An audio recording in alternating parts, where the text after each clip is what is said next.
ॐ सहना भवतु सहनौ भुनक्तु सह वीर्यं करवावहै तेजस्विनावधीतमस्तु मा विद्विषावहै। ॐ शान्तिः शान्तिः शान्तिः। समस्तजनकल्याणे निरतं करुणामयं नमामि चिन्मयं देवं सद्गुरुं ब्रह्मविद्वरम्।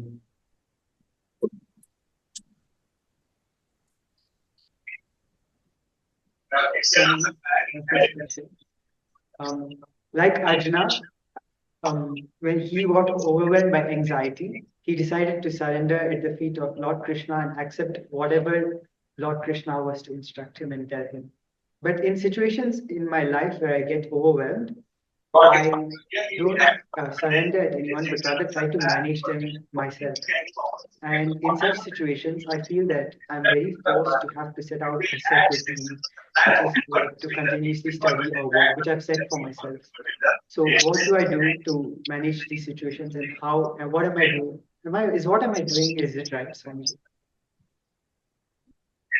Uh, Sometimes when we ask a question, it is also that we are presently also in that state of mind of being overwhelmed and you know um, under the influence of the situation.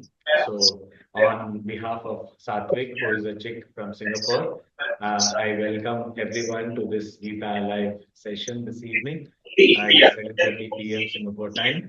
And welcome to all the online viewers of this webinar. And Satvik was not just asking the question, but he was actually trying to demonstrate that when one becomes very overwhelmed with the situation, how to deal with it, because surrendering to uh, someone higher or remembering the, to hand over the reins to someone, sometimes it's not something that comes very natural to us. So the question is to take charge of something and doing things myself. Is that the right thing to do? On one hand, as an answer to this question, I would say feeling responsible for something that we are doing is very good. We own up the responsibility and try to deliver whatever that we can in that situation, even if we are very, very overwhelmed and kind of intimidated. The situation is a good thing.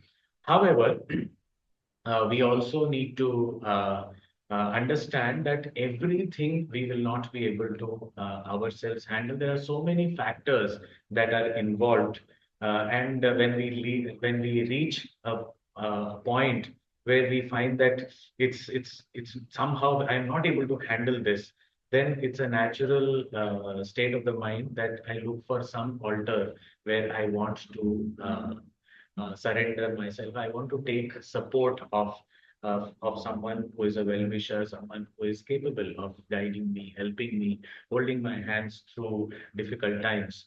And for Arjuna, the good thing was that he was very fortunate that he had made the right choice earlier. He had chosen to be with Krishna in the presence of Krishna, and being in that presence and having that confidence in and faith in the greater or higher power in the divinity always empowers us, keeps us over the situation, and we are able to face it better. So, yes, we must take responsibility, but also have that window where the divine also peeps in to help us, and always have one hand holding on to the feet of the Lord. That always helps. Something greater, something mightier than yourself. Thank you, Swamiji. That was really helpful. Next, I have a question. Swamiji, Lord Krishna says that the wise lament neither on that which happened or which will happen, and Lord Krishna further talks about how there are fleeting perceptions which go like the seasons, but the wise learn to tolerate it. So, in my perspective, when I have an emotion, it feels natural to attach to it and connect with it and act based on it. So, is this the right way to handle it, Swamiji? And how do I understand the perspective of Lord Krishna?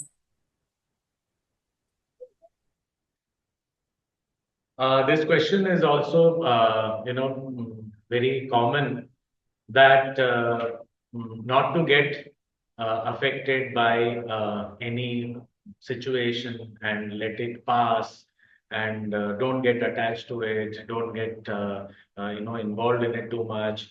On one side we do hear that, and on the other side also we say that be in the present and feel deeply about whatever situation you are in, and try to get involved completely in the moment. So these seem to be mutually opposed views.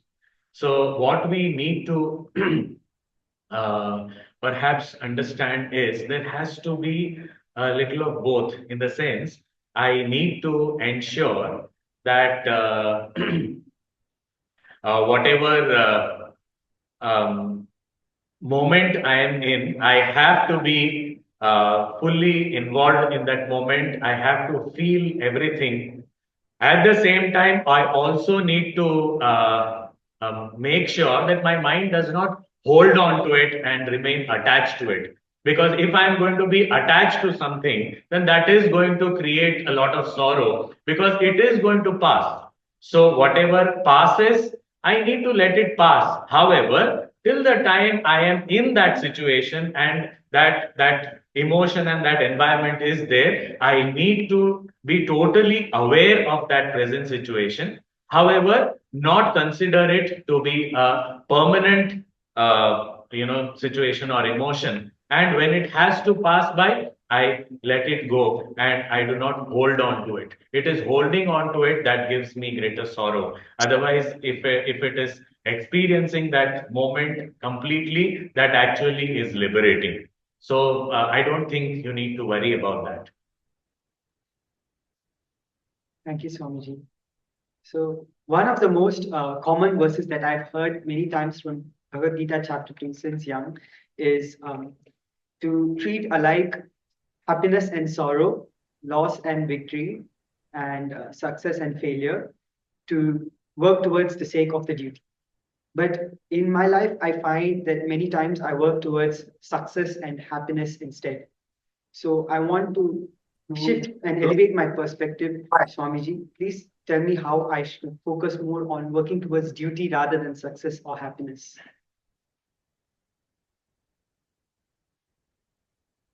We we often read the Gita and find that we should not just work for success, and we should have consider success and failure as the same or equal. That is actually not the case, because all of us want to succeed and we all work towards success only. There's nothing wrong.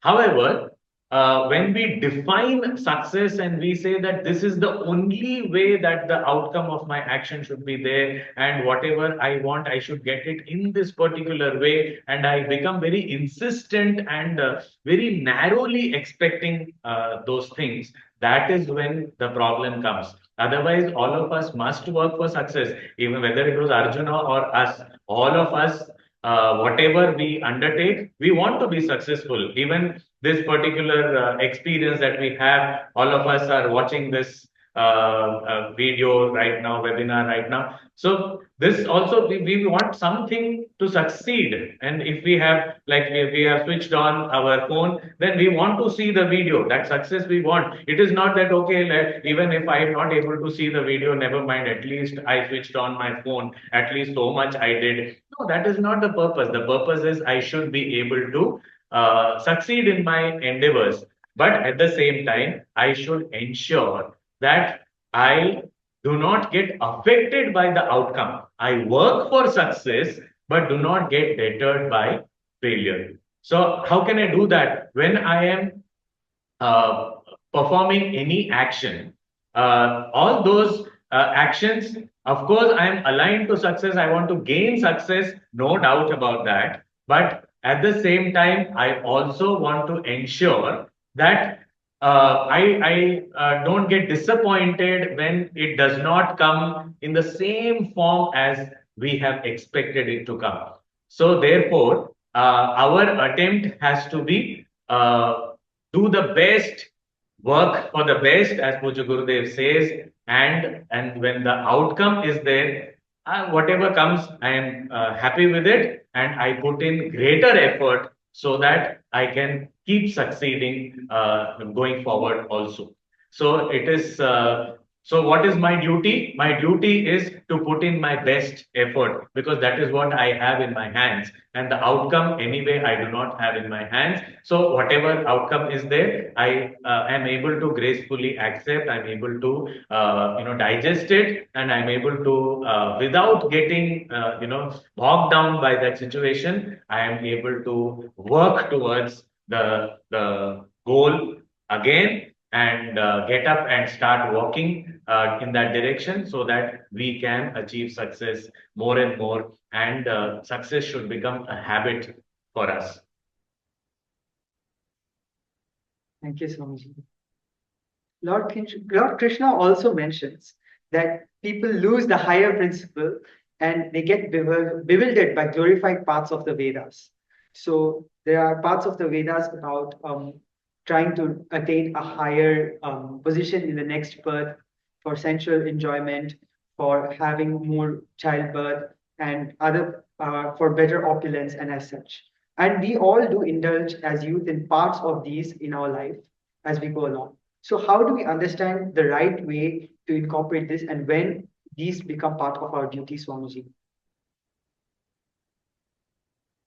The This portion of the second chapter of Gita that you're referring to, uh, Bhagavan Shri Krishna very beautifully puts it that there are so many people who are involved so much with the mundane things and the worldly achievements that they don't feel the need of anything higher.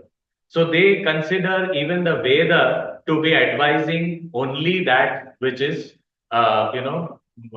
which is commonly called as the so-called success. That I should get a lot of wealth, I should have a very good family, and I should lead a life of pleasures and all these things. So this is what we consider as the highest gain at one level of maturity. But it is when we start maturing more, we start thinking deeper, we start being more aware of our day-to-day activities. That is when we tend to find that there are lots of flaws. All these kinds of great promises and great things that the Vedas and the knowers of Vedas of this portion alone, that you do this kind of action and you will get this kind of result. So you do this. It is like you invest in this place and then you will get such returns, or you go to this place, you will be able to enjoy so much. All these kinds of promises that we bank on for our happiness. Sometimes when we start thinking, when we start examining our life, at some point, all of us do reach a state of saturation, and we start questioning its validity. And sometimes we get disgusted by its hollowness also. And we say that we have to make life more meaningful. And when that more meaningful life, that need for living that kind of a life dawns upon us, we are able to definitely ensure that we, move on from this level of so-called achievement to something more significant. And how do we ensure that we don't get lost in this kind of worldly success or endeavors? The point is that is why this concept of duty is something very beautifully brought out in the Bhagavad Gita, especially in the second chapter also. That when we have this sense of duty, there is always this conscious, we are conscious about what is to be done and what I want to do. What is to be done, there is no choice. What I want to do can be different. So, if what I want to do is what is to be done, which means my desires align with my duties, that is the best situation that I can have. And how can these desires align with my duties? When I understand the benefit of duty. Because desires can lead me or simultaneously pull me towards different directions. However, duty will keep me focused in one place. And when this kind of focus is there in my being, then what happens is I am able to uh, um, live a life which is more complete, more focused in the present moment. I'm able to enjoy every moment, every experience of life. And this is what we need to learn. And therefore, once we appreciate this benefit of following our duties, then automatically our mind will tend to move towards it, keep at it, and not wander around in these different kinds of flowery promises that we find in certain parts of the scriptures. They are also important, they are part of the scriptures because that also is catering to a class of people at that level of maturity. But once we elevate ourselves and come to that level of duty, we understand that there is more significant things that I seek, and when I walk the path of seeking those significant things, my life becomes a blessing. It turns from success towards significance. That was beautifully put, Swamiji. So next, I would like to ask about when you are overwhelmed with anxiety again. So in the case of Arjuna, when he faced a situation where he was fully overwhelmed, he surrendered at the feet of Lord Krishna. But in situations where we get extremely overwhelmed, we tend to try to exit from the situation. So Swamiji, when is it right to exit from an extremely difficult and overwhelming situation? Uh, if I have to answer that in one word, the point is never. Because exiting from a situation is never a choice. Whether it is easy or difficult doesn't matter. But if there is a situation, as Puja Gurudev puts it, the best way out of a situation is going through it only. So there is no circumvention that is going to help, because wherever we may try to escape, it is going to follow us.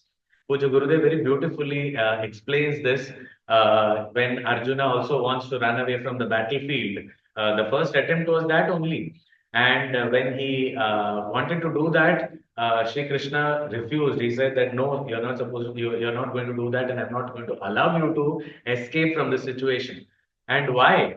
So Gurudev puts it very beautifully that I don't want you to harm the environment, because you will go to the forest now because you are seeing this situation to be very difficult and you don't want to face it. But once you go to the forest, all those thoughts of taking revenge and all this enmity and injustice and all these things is going to come to your mind. And when it comes to your mind, you won't be in the battlefield, but you will draw out your sword and you will start chopping off trees.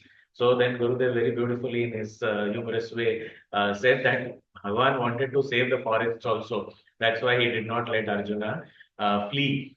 And same way for us also, there is never a choice of escaping, because even if we think we have escaped, it comes to us in other forms also. So therefore, we have to go through it. We have to learn our lessons. We have to deal with the situations that are there without giving ourselves an option. And uh, as far as surrendering to Krishna is concerned, the most important part is Arjuna had a Krishna. The question is, do we have a Krishna? And how can we ensure we have a Krishna? And Krishna for us is not going to come with a flute in one hand and the chakra in another hand, or he's not going to come as a charioteer in our lives. He's not going to be coming in with a dark complexion and wearing a yellow dhoti and with all the crown and everything. He's not going to be in that particular form. He's going to take a form which is suitable for us. He's going to speak a language that we will be able to understand, and he's going to help us in the way we are ready to receive help. But where do we find such a Krishna? So the best way to find a Krishna is we have to understand Krishna had two qualities, and people with these two qualities are there around us. What are these two qualities? One, someone who is a well-wisher, and the other who is capable, who is knowledgeable. So one who can help us and also would like to help us, who is a capable person and a well-wisher. This is Krishna.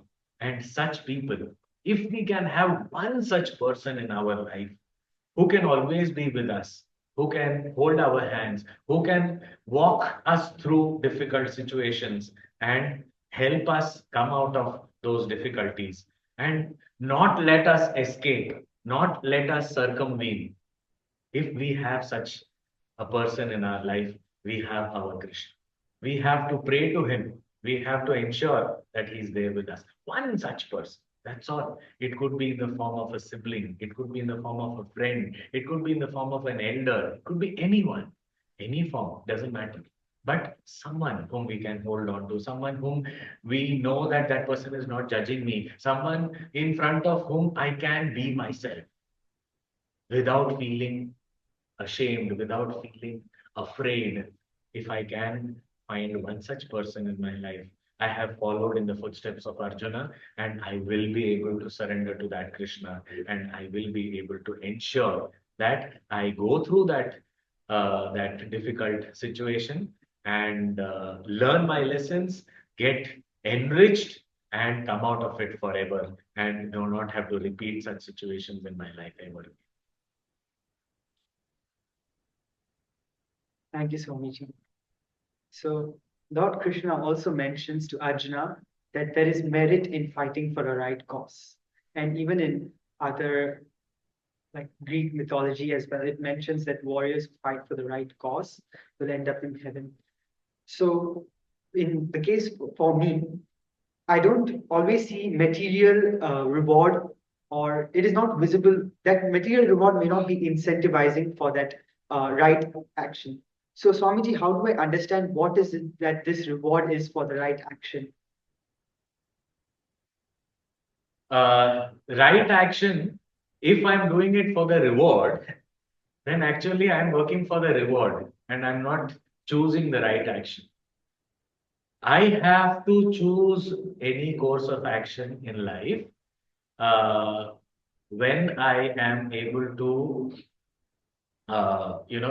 appreciate the goodness of that path, the merit in that course of action itself, not the reward that comes in the future. There are lots of merits. There are lots of punya that is talked about. That if you fight for the right cause, then you will attain swarga. Even if you die in the battlefield, you will attain that viragati, vira swarga. So the heavens for the warriors, etc. So all these different kinds of promises are given, not to not to say that this is all you will get, but the fulfillment comes in the very act that I am choosing to do. Whatever I am trying to do, it is the fulfillment in itself.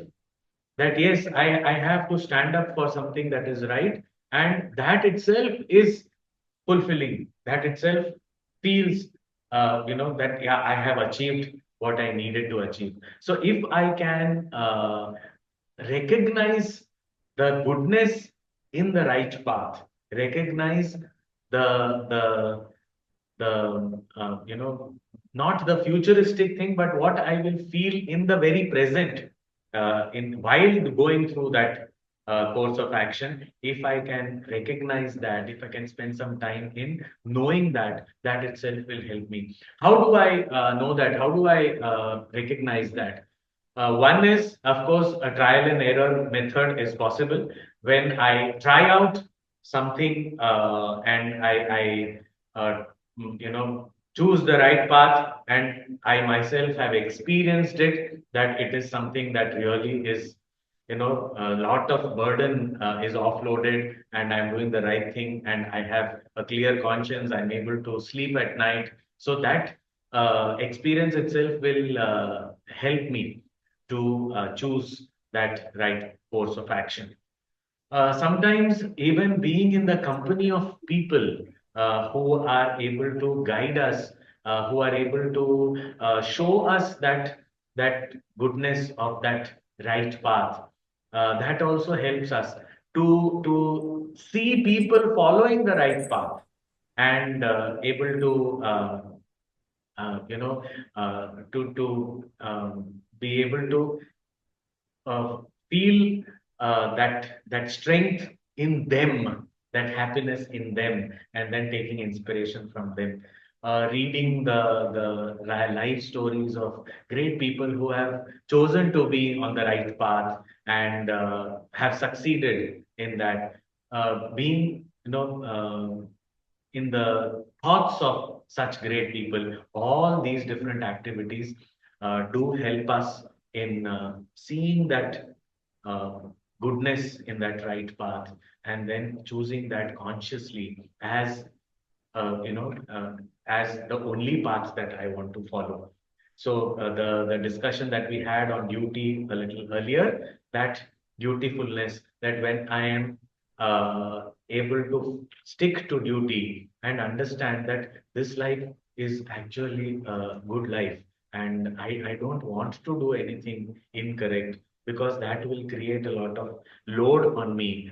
Maybe the burden of guilt, the burden of untruthful behavior, lots of things that I keep carrying, all that I'll be able to shed, and I'll be able to live a life of more energy and cheer. So to recognize that aspect is more important than to see something that is futuristic in nature, because future we do not know in what form that is going to come. But at least while going through it itself, if we appreciate the goodness of the right, then it will help me to choose and be in that. Thank, thank you, Swamiji. I understand what the merit actually means now. So we know that Arjuna, who was actually one of the strongest warrior, he was one of the most well-prepared warriors. Yet when he came to the battlefield, no one anticipated that he would break down right then and there. And even in my life, I encounter some situations where, without having any anticipation of it, I end up breaking down. So how do I better anticipate and prepare for such situations of extreme breakdowns, Swamiji? If you anticipate breakdown, prevent it. But nobody anticipates such breakdowns. And yes, but we do face such situations where we end up in such a situation, and there's no warning, there's no indicator, or sometimes we don't pay attention to such indicators, and we find ourselves in that situation, which is sometimes we don't know what to do, and sometimes we end up breaking down. As I said earlier, sometimes breaking down is also not bad.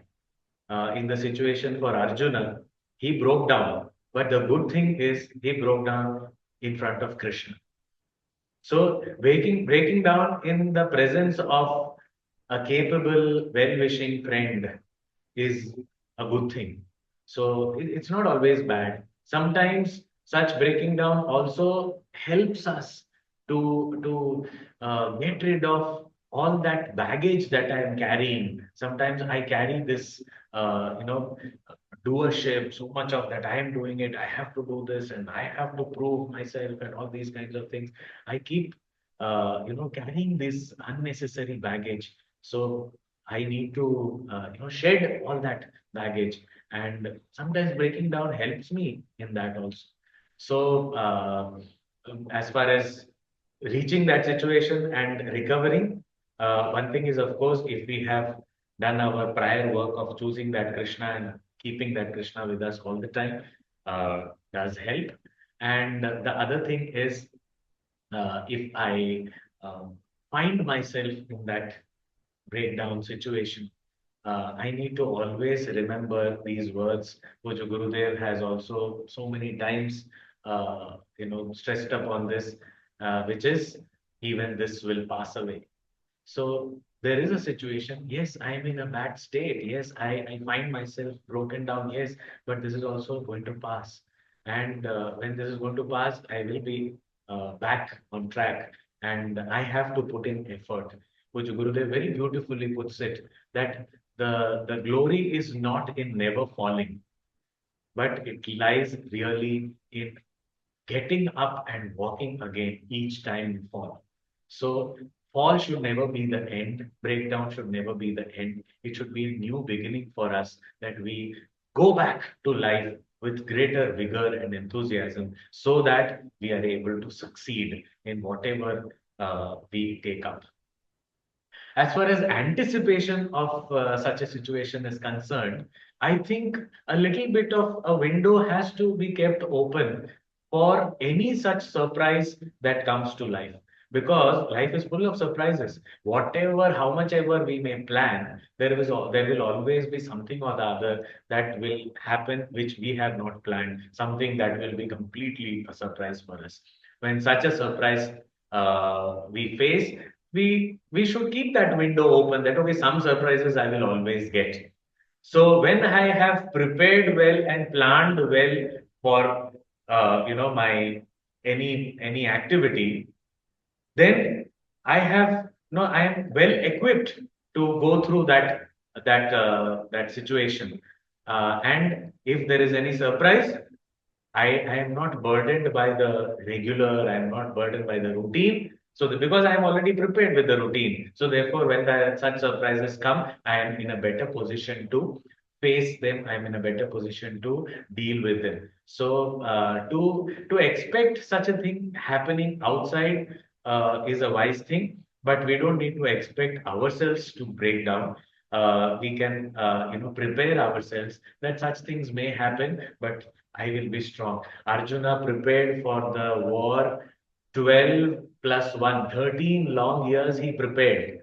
And after that, when he was on that battlefield, and it was not prepared because he was forced to prepare, but he was inspired to prepare. He knew this day is going to come. He was convinced about having this war. And when he came to the battlefield with such a mental and physical preparation, he broke down.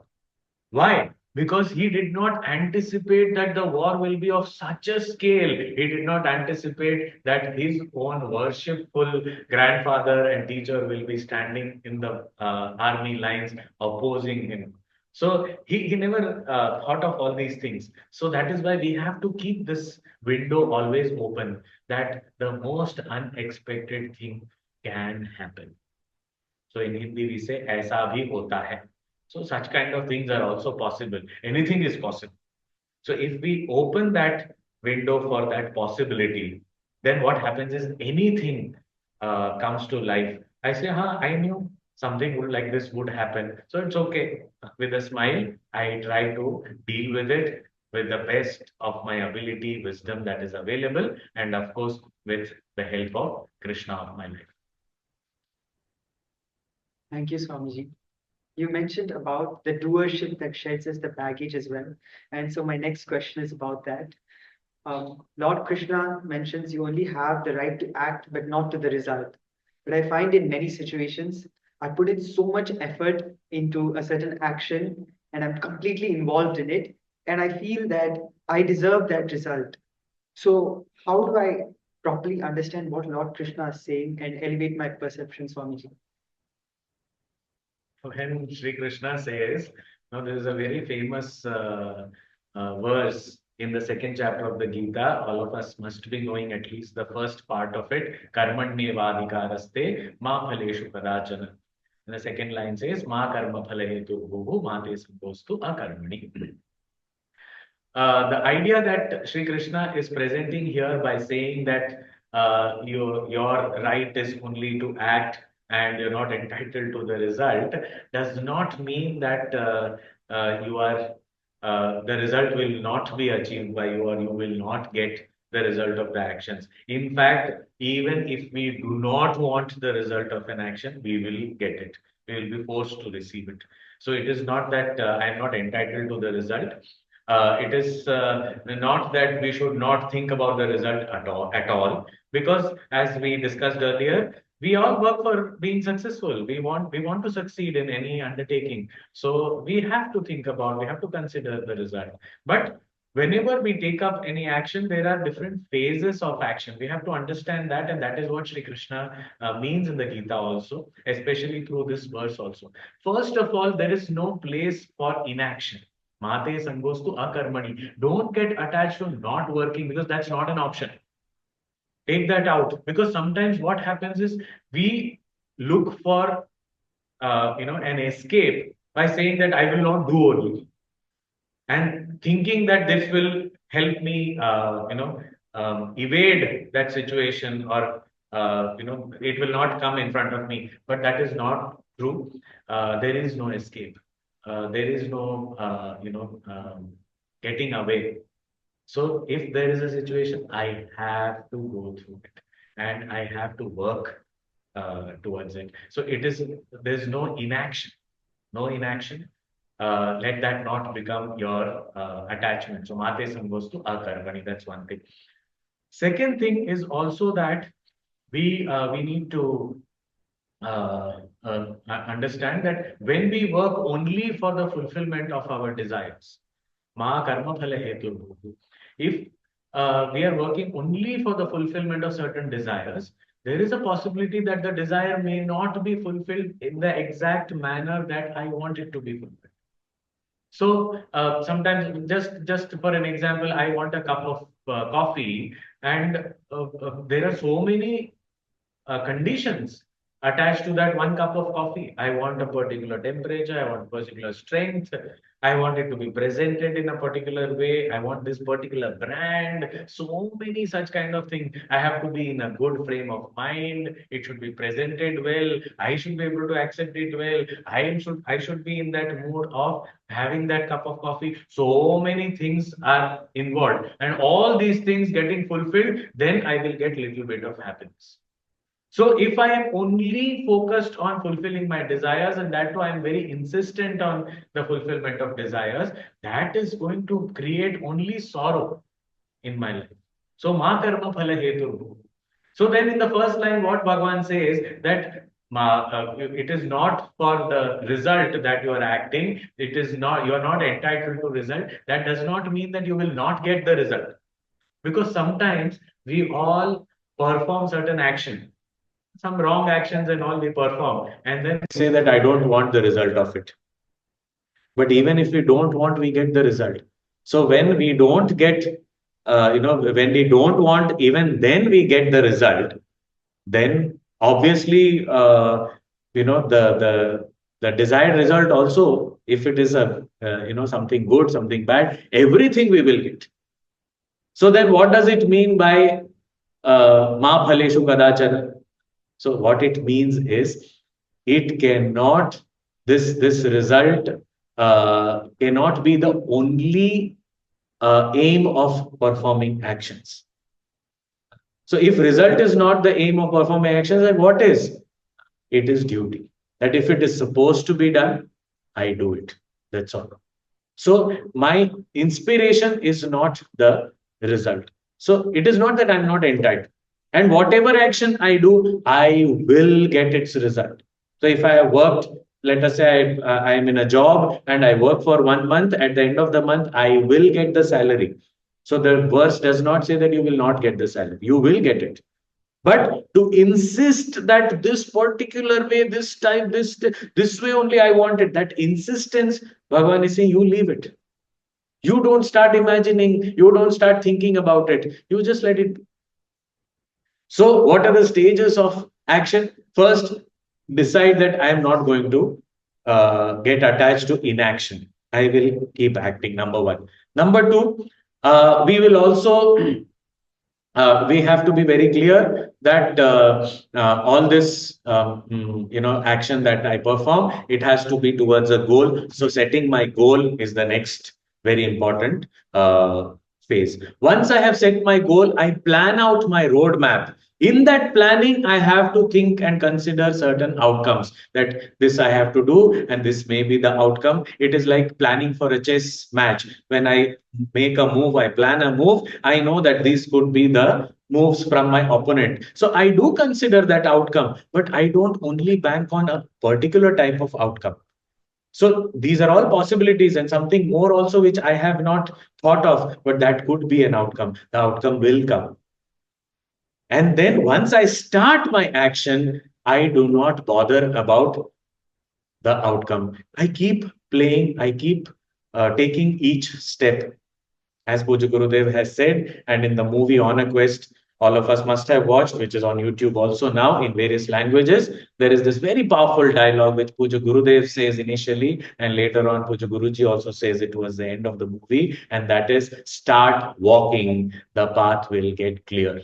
So I need to start walking, need not worry about too much about the result. It will be in planning stage, we need to think about it. But then when I'm executing something, that time I just need to keep moving and I will reach there. I think we have also reached the time where we were, supposed to open this for the audience questions. So if you all who are watching online have any questions, you can ask, and then we will see, we'll explore. And if there are no questions, then our Satvik is here. He is a question bank.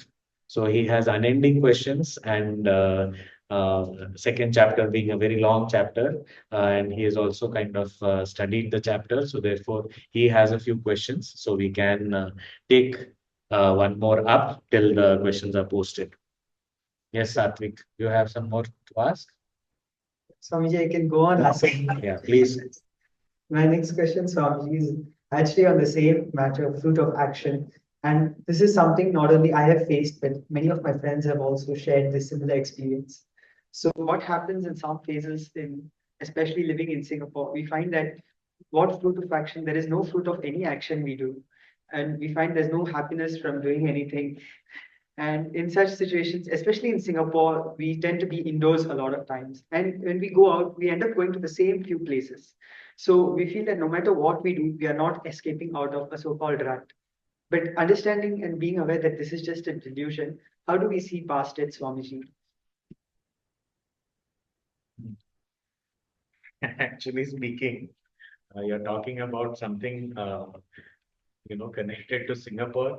I feel Singapore people live the Vedas, especially the Karmakanda portion of the Vedas, maximum. So the one which you talked about, that working for some gains in the worldly manner, I have seen this maximum here, because what happens is we earn for some time and then we go on a vacation. Then come back, earn for some time, go on a vacation. This is what is, we do some good deeds, go to the heaven, then come back, do more good deeds, go to the heaven, come back. So this is what is our journey to and fro. So this is happening. So there is no, we are not in a rut. Let us get rid of that thing, because each vacation is a different destination. So nowadays there is a lot of entertainment that is available and lot of different ways that we go. Yes, within the city, it being a small place, and we all having gone to various places, we do find that there is a possibility of a rut. I would choose to connect this, or make this into a rut that is seen even in our sadhana, which is very similar, and would like to answer this question. Even in our sadhana, when we do a puja, for example, now the steps of puja are not going to change every day. It's going to be the same. If you're going to do a mantra japa, the mantra is not going to change, or the way we repeat is not going to change every day. It's going to be the same. So we're going to do the same things. When we read the Gita, the message of the Gita is not going to change. It is going to be the same. Any scripture we read, it is going to tell us the truth, and truth is only one. So that also is not going to change. So there is no change as such available in the world. So, but that cannot be called as rut, because what is happening through this experience also is that I am undergoing growth. I am growing. And in this growth that I go through, I find myself discovering new experiences in the same surroundings. So if I go to the same place twice, the second time will be different if I have evolved. So to live a life that is conscious, if to live a life that is with greater awareness, and if I am able to understand, even in sadhana, when I do the puja steps may be the same, but my connect with the Lord will be different. The mantra is the same. How I chant will be the same. But then how I connect will be different, will be deeper. So if I ensure that I am growing, evolving, maturing with every day, then there is no rut, because each day it will be new, each day it will be different, each day it will be fresh. We all see this sunrise every day. Sunrise, I don't know, I doubt, but sunset maybe we must be seeing. But you said that most of us are indoors, so that also we won't see. Okay, but sometime when we see sunrises, all sunrises every day, sunrises in the east only, and it is beautiful. But never are two sunrises exactly the same. There's no rut there. Flowers, the same type of flowers, they blossom, but no two flowers are identical. So everywhere in nature we find there is some repetitiveness, but there is always freshness. And this freshness is what we need to discover within ourselves. And then that transforms our vision. And when the vision is transformed, automatically I see newness and freshness in everything. So if I am ensuring that I grow and I mature and I evolve with every passing experience, then there is no rut. Then it becomes an evolutionary spiral, and slowly I can rocket to the high skies of my success. Thank you, Swamiji. Now we have a question from Sarthak Yadav. It's a two-part question. First, how do you know that you are doing the right thing? And secondly, what gives you the reassurance that everything will be all right? Good. So how do you know you're doing the right thing? If we are in a particular country and we want to know what is right, what is wrong, what is legal, what is illegal, how to find out? One way is we see that, okay, all others, what are others doing, and I do the same. But then that may not be an authentic source of information, because maybe others are also doing something wrong in their ignorance. So, what is the right source of information for me to understand what is right, what is the path that I need to take up? So, in the legality terms, it is the constitution of that country, and similarly in life, it is called scripture. So, any such scripture like the Bhagavad Gita and many others, these are the guidebooks for our life. So if I want to know what is the right path, I have to go back to the scriptures. There are so many different scriptures which are also called as Dharma Shastras. Bhagavad Gita also teaches us. Dharma Shastra means what is the right thing to do. Ramayana teaches us what is the right thing to do. How are we supposed to lead our childhood so that we can become equipped to take right decisions in our youthhood. So every scripture of ours gives us this information, this knowledge in various ways. Some give us the knowledge in form of a story, some in form of concepts, some in form of a dialogue. So all these different scriptures we have to take recourse to, so that we are able to understand what is the right thing to do in life. And we need to do that. And once we start choosing to do the right, slowly our mind also gets tuned to what is right. And then from within itself, we have that clarity. Our conscience gets greater energy to assert that this is the right thing to do. And then the inner voice itself can guide us. Right now, the inner voice is very, very feeble because we have not been listening to it so much. But we cannot just start listening to the inner voice, because we may imagine it to be the inner voice, but it may be a game that the mind may play.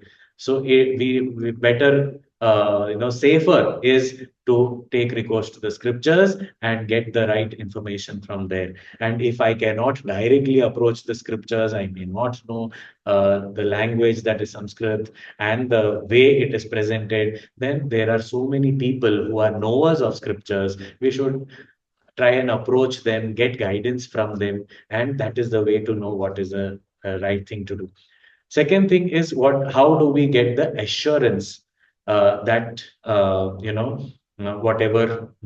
What is the question? The Everything will be all everything will be all right. So how do we get that assurance that everything will be all right? No, we don't need to get in future. Even now, everything is all right. So whatever is the present situation, in this we are talking based on the second chapter of the Gita.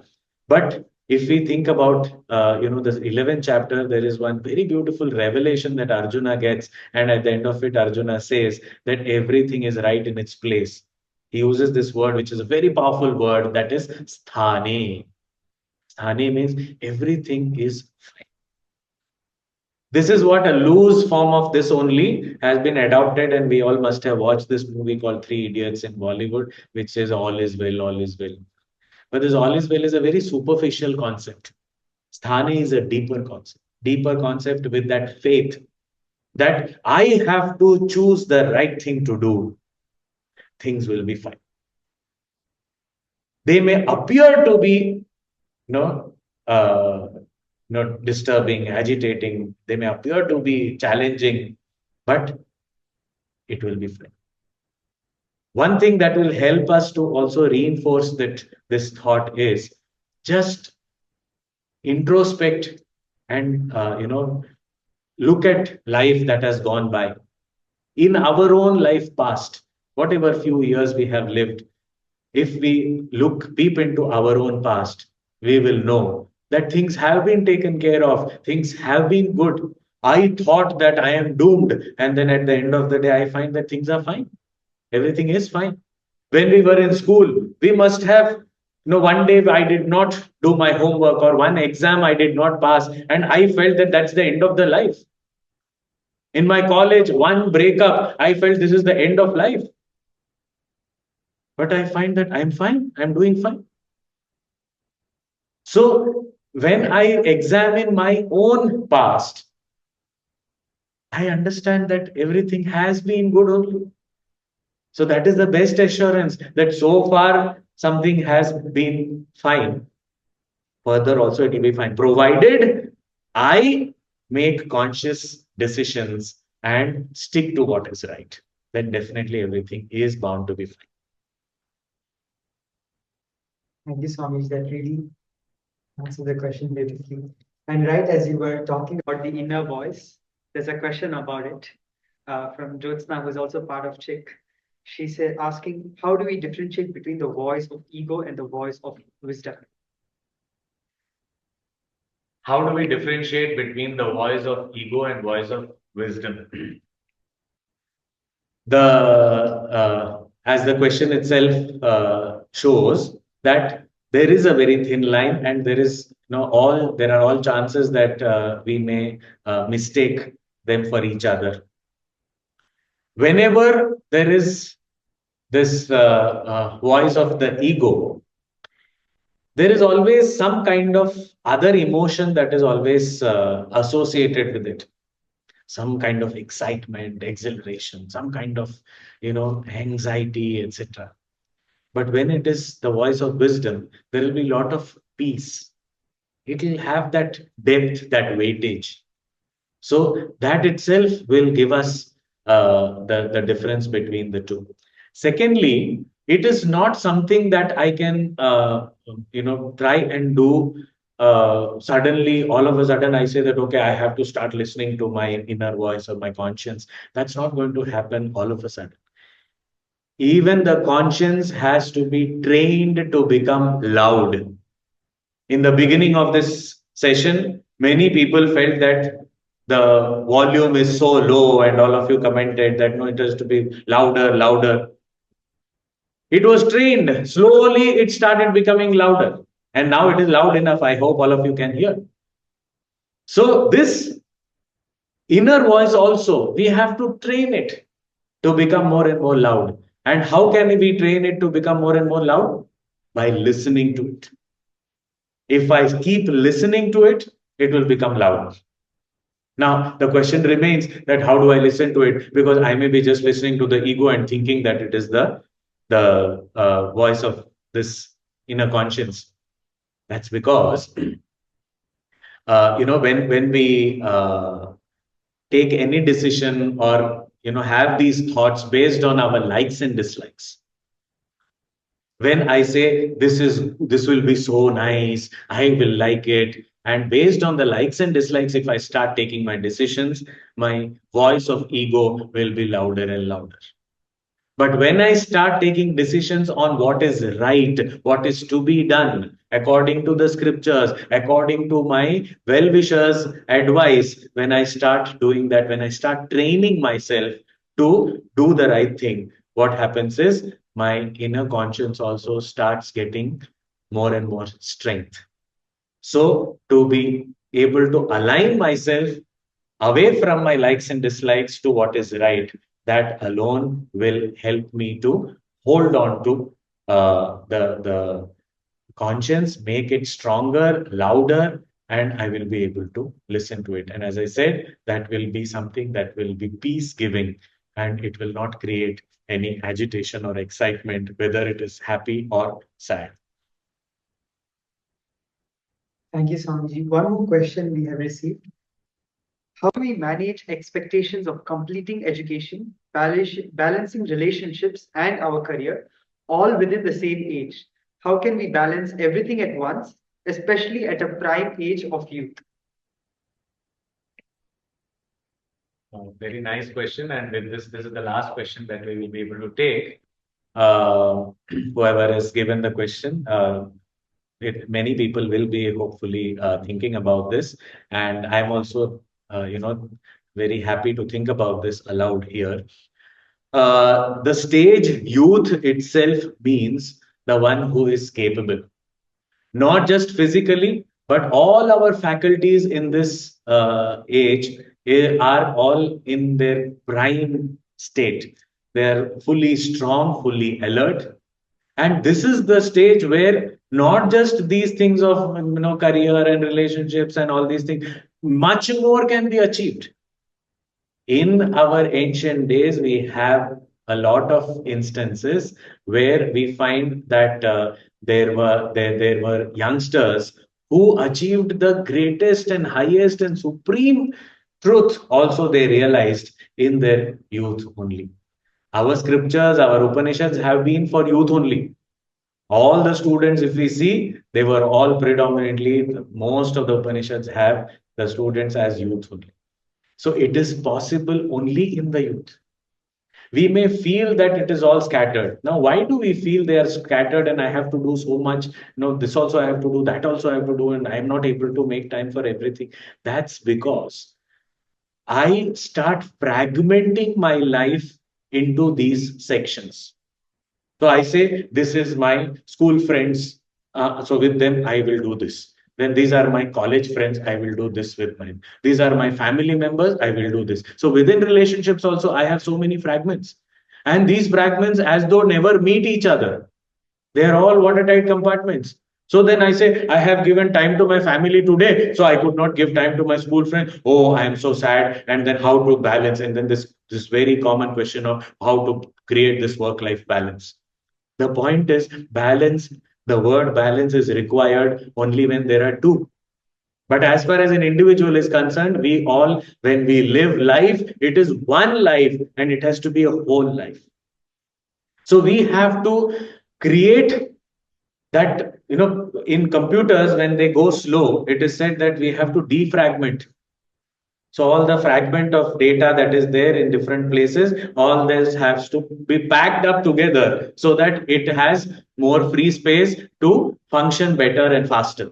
So similarly, in us also as a personality, all these different sections that we all have created, we have created all of them. We have to defragment them. We have to get them together. And how can I practically do that? For example, if I have my school friends, introduce them to your family and introduce the family to your school friends. This is a very, very gross level of example I'm giving. That when these two merge, when these two become one, I'm able to talk to one about the other. This is when I defragment my life. This is how I start creating one life out of my life. I have to pursue careers. Okay, career I have to pursue. Does that mean that I have to give up my relationships? That's not required. When I'm taking care of my relationships, I can't generate wealth. Then how will I take care of my family if I can't generate wealth? So I have to do this. I have to accept this responsibility as one whole and not as fragments. When I accept it and look at it as one whole, then I don't see myself being pulled apart. I will be pulled in one direction only. I have to take care of everything. This aspect of giving, one thing is fragmenting and then giving myself a choice that I will do this. You know, weekdays I will, it is my work days, and then weekends is my family day. Why? So then weekdays is family I won't take care of. And weekends, if there is any work, I won't do that work.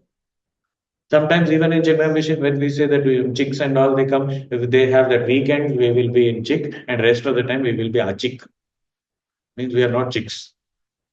So how can you be? You are an individual, you are one person, and that one person has to be one whole only. So you are a chick when you go to college also, and you are a college student when you come as chicks also. So both ways. So this wholeness, once we accept and defragment our lives, we will definitely be able to lead that life. So with that, we come to an end, and I would hand over to Satvik, the moderator for today, to give his closing remarks and close this with a closing prayer. Thank you, Swamiji. I tried to envision as much as what are the perspectives of the youth and try to bring it together in the questions that I asked, and I feel all of them were beautifully answered, and a lot of things were cleared up about what Lord Krishna actually meant. Thank you so much. Now we will close with the closing prayer. ॐ पूर्णमदः पूर्णमिदं पूर्णात् पूर्णमुदच्यते पूर्णस्य पूर्णमादाय पूर्णमेवावशिष्यते ॐ शान्तिः शान्तिः शान्तिः हरिः ॐ श्रीगुरुभ्यो नमः हरिः ॐ